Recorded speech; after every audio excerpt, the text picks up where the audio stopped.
Hello viewers, আসসালামু আলাইকুম। রাব্বি spicy কিচেনে আপনাদেরকে স্বাগতম। বন্ধুরা, আজকে আপনাদের সঙ্গে দুর্দান্ত স্বাদের একটি রেসিপি শেয়ার করতে যাচ্ছি। রেসিপিটি হলো চিংড়ি মাছের বড়া।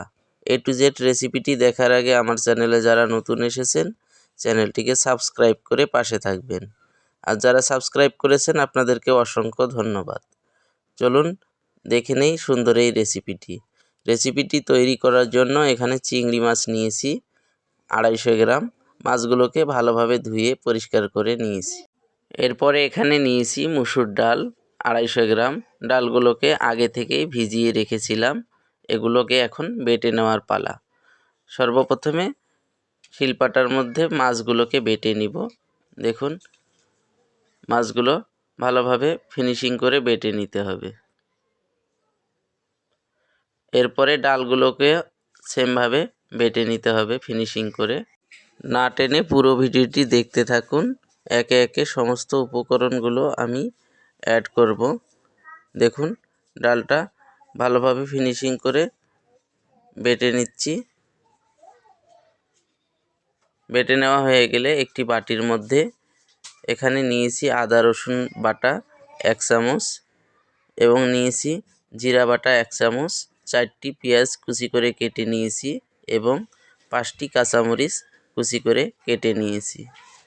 বেটে নেওয়া মাছগুলো একটি বাটিতে উঠিয়ে নিয়েছি এবং ডালগুলোকেও একটি বাটির মধ্যে উঠিয়ে নিয়েছি। সর্বপ্রথম এখন পেঁয়াজ এবং মরিচের উপরে দিয়ে দিচ্ছি স্বাদ মতো লবণ। এরপরে এখানে অ্যাড করে দিব 1/2 চামচ পরিমাণ হলুদ গুঁড়ো। লবণ এবং হলুদ গুঁড়ো দেওয়ার পর পেঁয়াজের সঙ্গে ভালোভাবে মেখে নিতে হবে। নেওয়ার পর বাটা মশলাগুলো দিয়ে মেখে এর মধ্যে বাটা ডালগুলো অ্যাড করে দিচ্ছি।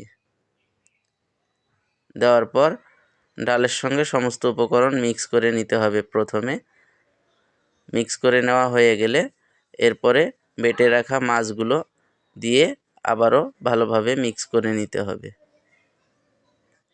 দেখুন, বেটে রাখা মাছগুলো আমি দিয়ে ভালোভাবে মেখে নিচ্ছি।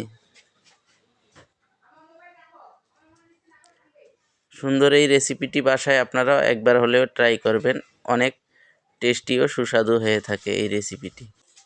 একটু সময় নিয়ে ভালোভাবে মেখে নিতে হবে। মেখে নেওয়ার সময় আমি কোনো প্রকার বেসন, ময়দা বা আটা অ্যাড করিনি। এটাকে এখন ভেজে নিব। এজন্য চুলায় কড়াই বসিয়ে এতে পরিমাণ মতো সয়াবিন তেল দিয়ে দিচ্ছি। তেলটি গরম হয়ে আসলে এর মধ্যে বড়াগুলোকে ছেড়ে দিতে হবে। দেখুন, বড়ার শেপ দিয়ে নিয়েছি গোল করে। তেলটি গরম হয়ে এসেছে। এখন একে একে সমস্ত বড়াগুলো আমি ছেড়ে দিব চতুর সাইডে। দেখুন, চতুর সাইডে ছেড়ে দিচ্ছি বড়াগুলোকে।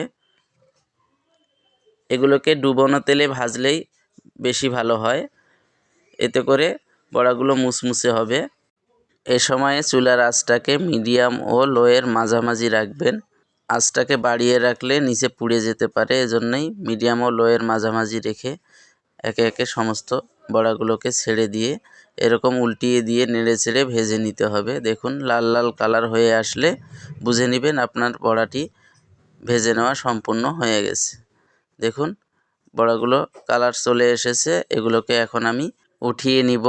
এজন্যই তেল ঝরিয়ে নিচ্ছি। দেখতে পাচ্ছেন, তেল ঝরিয়ে একটি বাটির মধ্যে উঠিয়ে রাখব। সেমভাবে সমস্ত বড়াগুলোকে আমি ভেজে একটি বাটির মধ্যে নিয়ে নিয়েছি। দেখুন কত সুন্দর হয়েছে আজকে আমার এই চিংড়ি মাছের বড়া রেসিপিটি। A to Z রেসিপিটি শেয়ার করলাম। কেমন হলো অবশ্যই কমেন্ট করে জানাবেন। রেস্টুরেন্ট কিংবা বাসার যে কোনো রেসিপি পেতে আমার চ্যানেলটিকে লাইক ও সাবস্ক্রাইব করে দিবেন। আমার চ্যানেলের সমস্ত রেসিপিগুলো A to Z আমি শেয়ার করে থাকি। এতক্ষণ ধৈর্য ধরে ভিডিওটি দেখার জন্য আপনাদেরকে অসংখ্য ধন্যবাদ। ভালো থাকবেন। আবারও দেখা হবে নতুন কোনো এক রেসিপি নিয়ে। আসসালামু আলাইকুম ওয়া রাহমাতুল্লাহি ওয়া বারাকাতুহু।